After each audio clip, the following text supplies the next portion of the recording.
네, 안녕하십니까. 한국철도산업 진출 정책 방안에 대해서 발표를 맡은 티랩 교통정책연구소 오동익입니다. 네, 반갑습니다.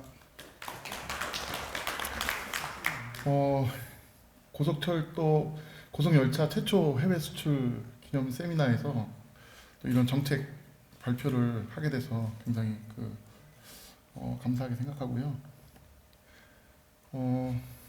제가 발표할 내용은 계속 이제 아무래도 철도 차량 수출 세미나다 보니까 기술에 대한 이야기가 거의 이제 대부분 주류를 이룬 것 같은데, 마지막에 이제 전략이라고 하기까지는 좀 그렇지만 어쨌든 간에 수출을 위해서 어떤 부분 좀 고려를 해야 되는지에 대해서 말씀을 드리도록 하겠습니다. 한국 고속철도에 대해서 한번 생각을 해보고요. 그리고 이제 해외 진출에 대한 어떤 간략한 이야기들, 그리고 해외 진출 전략에 이제 세 가지 타입이 있는데 거기 그럴 때 어떤 것들을 좀 고민을 해볼까. 그리고 마지막에 K철도와 미래. 최근 이제 K라는 단어가 많이 나오지 않습니까? K. 그래서 K 컬처도 있고요. K 드라마 이런 것들이 있는데, 어떤 하나의 철도가 단순히 어떤 교통 산업, 교통 어떤 시스템을 넘어서 하나의 그런 브랜드가 되는 그런 것들이 정책적인 고려해서 봤을 때 가장 궁극적인 어떤 미래가 아닐까라는 생각을 해봅니다. 단순히 이제 기술적인 것을 떠나서 한국이 갖고 있는 그런 브랜드 이미지, 이런 것들이 같이 융합돼서 한국의 이런 발전된 고속철도 시스템을 도입했을 때 같이 할 수 있는 어떤 그런 발전, 그런 느낌들, 그런 브랜드, 이런 것들이 같이 어우러졌을 때 더 큰 어떤 시너지가 있지 않을까라고 하는 생각을 해봤습니다. 이게 조금 고속철도가 1980년부터 정부 지원, 정부 차원에서 이제 추진이 되었습니다. 그리고 나서 2004년도 4월에 일부가 이제 최초로 개통을 하고 2007년도에 10억 인킬로미터를 달성을 했습니다. 굉장히 빠른 속도로 개통 이후에 발전을 했습니다. 그래프를 보시면은 거의 이렇게 빨리 성장할 수가 있을까라고 싶을 정도로 굉장히 이게 고속철도 개통이 많이 빨리 발전을 했고 빠르게 이제 성장을 했고요. 특히 이제 중간에 경부고속도로 완전 개통이라든가 SRT도 개통이 되고 이제 기타 여러 이벤트들이 있으면서 또 수요가 그런 어떤 포인트마다, 이벤트 포인트마다 점프업을 계속하면서 발전하는 것을 볼 수가 있습니다. 이제 빨간색으로 된 데는 이제 우리 코로나 기간이죠. 갑자기 이제 떨어졌지만 최근에 거의 2019년 이후에 3년째 이제 거의 이제 코로나를 이제 벗어나면서 해당 직전 연도의 수요를 금방 또 복구해내는 그런 거를 볼 수가 있습니다. 그럼 이렇게 한국의 고속철도가 성공한 요인은 뭘까? 이렇게 급속도로 발전한 요인이 뭘까? 가장 일반적으로 많이 말하는 게 높은 속도 경쟁력입니다. 여러분들 아시다시피 경부선, 호남선, 말은 이렇게 우리나라가 노선이 돼 있지만 대부분 다 이제 서울에 집중돼 있죠. 운영 자체를 보시면 선로의 구간을 보시면 경전선이라든가 호남선, 전라선 다 이렇게 구간별로는 있지만 결국 이 모든 노선이 어디로 가냐면은 결국은 모두 다 서울에 종착지, 결국 최종 이제 목적지를 두고 있습니다. 결국은 이게 무슨 얘기냐면 굉장히 긴 구간을 다니고 한국의 교통이 대부분 서울의 집중에 대해서 많이 통행량이 있다 보니까 속도 경쟁력이 지방에서 서울로 다가올수록 현격히 도로가 늦어지는 그런 현상이 생기죠. 근데 철도가 생기면서, 고속철도가 운행이 되면서 굉장히 지역 간의 높은 속도 경쟁력을 갖게 되었다라는 겁니다. 그래서 그거 가장 중요한 소행동 요인 중에 하나겠죠. 그런데 앞에서 이제 기술적으로 계속 말씀을 하셨다시피 고속철도가 300km대, 대부분 이제 일반적인 시민들은 고속철도 하면 다 300km로 운영을 한다고 생각을 하시고요. 실제로 이제 저희가 일반 분들 이렇게 만나서 말씀 나누다 보면 고속도로가 생각보다 늦게 가네요, 이런 말을 많이 합니다. 이게 결국 무슨 말이냐면 속도 경쟁력이 전부는 아니구나, 우리 경쟁력에. 두 번째는 또 성공한 요인은 대량의 수송 능력을 가지고 있다는 겁니다. 특히나 아까도 말씀드렸다시피 서울을 중심으로 해서 이렇게 방상으로 뻗어나가는 그런 통행 패턴, 열차 운영, 이런 열차 운영의 패턴을 갖고 있는데 여기서 우리가 충분히 그 수요에 맞지 않게 공급량이 적다면, 그래서 공급 자성량이 거기에 맞추지 못하면 일정 수준까지 성장을 하다가 성장을 못했을 가능성이 있습니다. 충분한 어떤 수송 능력을 공급함으로써 성공의 어떤 바탕을 마련을 했다. 두 번째는 뛰어난 신뢰성하고 안전성입니다. 고속철도의 뭐 일부 큰 제가 뭐 기억상으로도 고속철도가 굉장히 안전하고 굉장히 또 큰 사고라든가 이런 것들이 없이 지난 개통 이후에 굉장히 안정적이고 또 국민들에게 신뢰를 받을 수 있는 그런 교통수단으로 자리매김을 하고 있습니다. 여기 이런 어떤 신뢰성과 안전성이 고속철도를 지속적으로 이용하고 반복적으로 이용할 수 있는 어떤 그 동력이 될 것 같습니다. 두 번째는 오늘도 지속적으로 말씀을 계속 나누고 의견이 나온 것처럼 독자적인 어떤 기술 발전 그리고 운영 노하우 이런 것들을 들 수가 있을 겁니다. 열차를 한번 개발하고 아마 그냥 그대로 멈췄더라면 지금 같은 또 성과를 내지 못했을 것 같습니다. 지속적으로 또 업그레이드를 하고 기술들을 그리고 또 운영의 노하우 어떤 그런 고객의 요구에 맞게끔 운영들을 계속 발전시키면서 이런 어떤 네 가지가 주요한 요인이 돼서 성공을 하지 않았을까라고 생각을 해봅니다. 그리고 이제 사실 고속철도의 가장 큰 성공 요인 중에 하나는 사실 이제 그 아래에 있는 것 같습니다. 그러니까 교통수단으로서의 어떤 가치, 그걸 넘어서는 어떤 이미지를 고속철도가 갖게 되었다. 무슨 말이냐면 지역에 가시면 가장 먼저 뭘 해야 되냐 물어보면 가장 먼저 고속철도가 들어오는 게 가장 발전에 큰 힘이 된다라고 말하고 뭐 우리는 다른 건 다 필요 없다. 고속철도역만 놔달라. 심지어 이런 말을 할 정도입니다. 고속철도는 역시 고속철도역이 있는 그런 도시의 놀라운 성장을 고속철도 개통과 함께 대한민국 국민이 모두 지켜봤습니다. 그리고 고속철도가 개통되는 것이 어떤 그 지역의 발전의 바로미터가 되는 그런 어떤 고속철도가 지니는 가치를 지금 가치로서 이런 어떤 사회적 요인 그리고 교통수단의 요인이 하나로 결합되면서 고속철도가 한국에 자리 잡고 성공한 주요 요인이 된다고 생각을 하고 있습니다. 그럼 이제 지난 고속철도 해외 진출에 대해서 잠깐 말씀을 드리겠습니다. 주요 고속철도 이제 고속철도가 해외로 진출하기 위해서는 한국의 고속철도를 알리고 또 그런 시스템들 단순히 이제 오늘은 철도 차량이 고속철도 차량이 첫 수출이 됐지만 이게 이제 시작이라고 저는 생각을 하고요. 이런 고속철도의 홍보의 노력을 아마 지속적으로 해야 될 것 같습니다. 그 중국 같은 경우에는 우리나라보다도 좀 늦게 개통을 했지만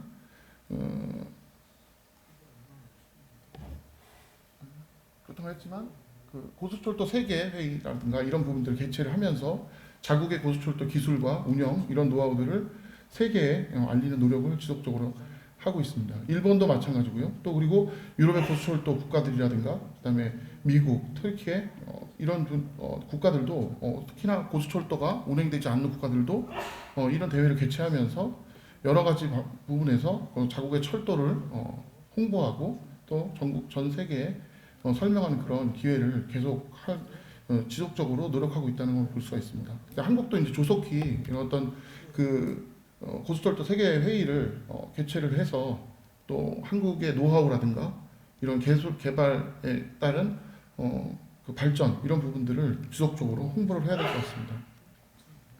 한국의 그 고속철도 해외 진출 노력을 좀 보시면 최근 이제 말레이시아, 싱가포르 이번에 두 군데 이제 브라질이 있는데 두 개 다 연장은 좀 다르지만 1시간 30분대 이동을 목표로 해서 이 설계를 이제 그 운영 그 목표를 잡았고요. 네, 이렇게 이제 노력은 했지만 당사국의 어떤 그 사정으로 실질적인 이제 성과를 내지 못하고 끝냈습니다. 이런 분들이 건설부터 운영, 그다음에 이런 부분들을 전반적으로 동시에 제공하는 사업의 형태고요. 여기서 이제 가장 큰 뒷부분에서도 제가 말씀드리다시피 해외 진출의 이런 어떤 복합적인 전체적인 어떤 시스템과 운영, 이런 차량 이런 기타 전체적인 어떤 것들을 동시에 수출을 하기 위해서는 가장 강력한 건 이제 리더십이 좀 필요해 보입니다. 근데 이제 이런 것들을 하나로 묶어서 하나로 묶어서 끌고 가는 그런 리더십이 좀 부족하지 않았나 이런 생각을 해봅니다. 고속철도 해외 전략 진출 전략 이제 세 가지 어떤 형태를 한번 말씀드리겠는데요. 조금 확대를 해주시면. 예.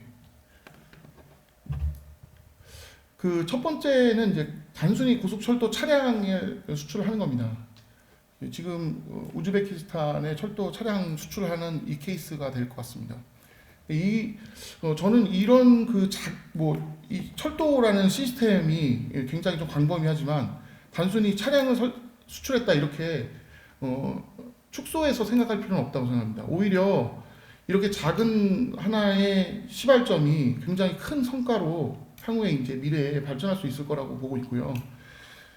왜냐하면 이제 기존의 어떤 노선에 그 차량을 공급을 하고 그렇게 되고 거기에 대한 유지 보수라든가 그다음에 운영 이런 것들을 계속 운영을 하다 보면 해당 국가가 그 시스템에 대해서 안정적인 어떤 운영을 수년간 계속 하게 되면은 이런 어떤 브랜드라든가 그 운영 차량 이런 것을 시스템에 대해서 전반적인 신뢰도를 높일 수가 있다고 생각합니다. 특히나 이제 지금 같이 내륙 국가 같은 경우에 인접에 같이 연결된 선로가 연결된 네트워크가 구축되어 있는 경우에는 하나의 어떤 그 국가에 수출을 함으로써 인근의 국가로 확장될 가능성도 있고 또 단순히 철도 차량을 넘어서 이후에 이제 전체적인 어떤 철도 시스템을 수출할 수 있는 가능성이 더 높아질 거라고 생각합니다. 그래서 지속적으로 철도 차량이라든가 이런 운영 또는 그런 어떤 단순한 하나의 부분이라도 지속적으로 수출을 하기 위한 노력을 지속적으로 해야 된다고 생각합니다. 두 번째는 이제 운영 경험과 기술을 분리해서 한 경우인데요. 보시면 이제 대만의 경우입니다. 그래서 구축된 어떤 철도 시스템을 운영하고 위탁해서 운영하는 그런 시스템입니다. 이것도 마찬가지로 똑같이 전체 철도 시스템을 놓고 보면은 인프라도 있을 수 있고 차량, 그다음에 시스템 신호라든가 이런 운영, 복합적인 어떤 시스템인데 철도라는 게 그 중에서 어떤 특정 부분을 우리가 선정을 할 수 있다 그러면 또는 운영을 수출을 할 수 있다 그러면 그것이 추후에 이제 확산되는 그런 가능성이 존재한다고 생각합니다. 그래서 시작은 좀 작아 보이지만 향후에 굉장히 큰 어떤 그 잠재력을 가질 수 있기 때문에 지속적으로 이런 노력들을 해야 된다고 생각합니다. 궁극적으로는 사실 고속철도를 수출한다라고 하면은 저희가 이제 머릿속으로 가지고 있는 것은 세 번째일 것 같습니다. 그래서 건설부터 차량, 운영 전반을 하나의 패키지로 이제 공급을 하는 부분이 생각할 수가 있을 것 같습니다. 이런 경우에는 이제 투자 유치까지 어떤 투자의 자금의 이런 흐름까지 다 같이 패키지로 가기 때문에 약간 위험 부담도 있을 수는 있을 것 같습니다. 특히 이제 중동이라든가 동남아시아, 중앙아시아 쪽에서 이런 어떤 수출의 형태를 선호하는 걸로 지금 알고 있습니다. 그래서 위험 부담이 이제 동반이 되고요. 근데 이제 아까도 앞에서 말씀드렸다시피 브라질하고 싱가포르, 말레이시아 이런 수출의 형태처럼 이렇게 전반적인 어떤 산업 전체가 수출에 가담하고 그 수출에서 하나의 그 모멘텀을 얻기 위해서는 상당한 어떤 리더십이 굉장히 필요한 것 같습니다. 이게 어떤 형태로 우리가 어떤 형태의 리더십이 갖춰지느냐는 거는 물론 이제 그 개개별의 어떤 사업에 따라서 다를 수가 있겠지만 뭐 국가 주도로 하는 방법도 있겠고요. 또는 건설이라든가 최근에 이제 민자를 한국에서도 많이 추진하고 있었기 때문에 그런 형태의 어떤 리더십 이런 것들이 좀 필요하고 그런 리더십이 전제가 돼야지만 이런 사업이 아마도 순조롭게 진행이 될 수 있지 않을까 싶습니다. 그래서 이제 세 가지 타입 말씀드렸는데요. 일부 이제 차량을 기존에 건설되어 있는 그 노선에다가 신규 차량을 투입하는 그런 경우가 있고요. 두 번째는 이제 기존에 건설되고 차량도 다 있는 상태에서 운영만 하는 상태. 이 두 가지 경우는 차량 기술적인 부분과 운영적인 부분이 따로따로 떼내서 개개별의 어떤 요소를 수출하는 케이스인데, 이런 경우가 조금은 더 일반적으로 전체적으로 세 번째의 통합적인 수출보다는 좀 더 절차상이라든가 이런 규모나 이런 것들이 좀 작기 때문에 좀 더 쉽다. 그런데 이제 이런 것들을 간과하지 말고 적극적으로 이런 그 요소, 작은 요소들을 수출할 수 있는 기회를 적극적으로 활용해서 세계 시장에 침투하고 그거를 확장시켜 나가는 전략도 굉장히 좋은 전략인 것 같습니다. 이런 어떤 그 앞에 그 전략들을 구사를 하면서 종합적 그 브랜드랑 우리 한국의 그 철도, 고속철도라는 어떤 이미지도, 그 신뢰성, 그다음에 이런 것들을 전국 세계에 알리고 그런 것도 노력을 통해서 최종적으로는 어떤 통합적 고속철도 시스템 수출을 해 나가면 되지 않을까라고 하는 부분 말씀을 드리고 싶고요. 이러한 어떤 것들을 해 나가는데 절대적으로 필요한 거는 강력한 리더십이, 그 어떤 사업을 이끌어 나가는 리더십이 있어야겠다. 이것이 어떤 형태 케이스마다 좀 다르겠지만 정부가 주도로 돼서 하는 방법도 있겠고, 또는 기존에 우리가 민자에 대한 경험들이 좀 있기 때문에 이런 형태의 여러 회사들이 하나로 묶여서 하나 묶어서 하나 방향으로 가는 그런 리더십이 굉장히 중요한 것 같습니다.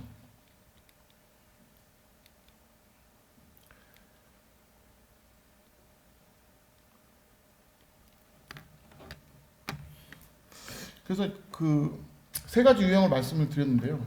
결국 이제 앞에서 잠깐 말씀드렸다시피 그 철도가 단순히 기술에 대한 문제로 국한된다 그러면은 당연히 굉장히 많은 철도 선진국들이 또 있겠고 경쟁자들이 많이 있겠고 그렇겠지만 아마도 한국 K철도, 이거 그냥 그 이름을 한번 붙여본 건데요. K철도라는 어떤 브랜드, 그리고 그런 브랜드가 가지는 가치를 같이 함께 가지고 그 철도라는 단순한 교통수단이 아니라 그 위에 배경에 깔려있는 여러 가지 노하우들을 함께 담아내는 그런 그릇이 됐으면 좋겠다는 생각을 해봅니다. 그래서 K철도가 무엇이냐 하면 이제 산업에 기반한 표준화, 또 그리고 세계화를 말씀드릴 수 있을 것 같고요. 국내에 제한된 철도 산업의 그 규모, 이런 것도 한계를 벗어나야 할 때인 건 분명한 것 같습니다. 그래서 기후변화, 아까도 앞에서 말씀하신 것처럼 기후변화 시대에 철도가 이제 최적의 중장거리 운송수단인 것은 확실합니다. 네. 그리고 이제 많은 개발도상국들이 빠른 도시화로 인해서 대량 교통수단 수요가 급증하고 있습니다. 앞에서도 잠깐 말씀드렸다시피 중앙아시아라든가 중동, 현재에서 계속적으로 그 발전하고 그렇게 되면서 도시화가 되면 결국은 이제 동일한 문제들을 교통에서 받을 수밖에 없습니다. 직면할 수밖에 없고, 그런 문제들을 아마도 지금의 유럽이라든가 한국도 마찬가지지만 철도를 통해서 대단히 또 많은 부분들을 해결해 나가고 있습니다. 이런 부분들을 봤을 때 아마 지금 많은 개발도상국에서도 잠재적인 수요들이 굉장히 많이 있을 것 같고요. 이런 잠재적인 수요를 당연히 건설할 때 여러 개의 어떤 솔루션을 요구를 할 거겠지만, 그 중에서 우리가 이제 우리는 개발도상국에서 유럽과 다르게 한국이 가지고 있는 가장 큰 메리트 중에 하나가 개발도상국, 저는 후진국에서 개발도상국으로 와서 선진국으로 가는 그 과정들을 다 겪어놨다는 거죠. 이겨내면서.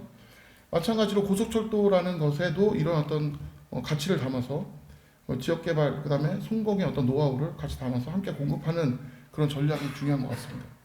철도 시스템, 특히나 이제 역세권 개발, 도시 개발 노하우들이 이제 같이 어우러져서 단순히 이제 철도 시스템이 아니라 이런 노하우들이 패키지화돼서 이제 되어서 수출을 더욱더 앞으로 노력을 하면 좋을 것 같습니다. 그래서 단순히 이제 K철도가 단순히 이제 교통수단이 아니고 그 나라의 성장, 도시의 성장, 그리고 이제 그런 어떤 성공을 알리는 그런 브랜드가 됐으면 좋겠고요. 이걸 알리는 노력을 지속적으로 해내가면서 철도를 세계화시키는데 좀 한 발짝 더 다가갔으면 좋겠습니다. 이상 발표 마치겠습니다.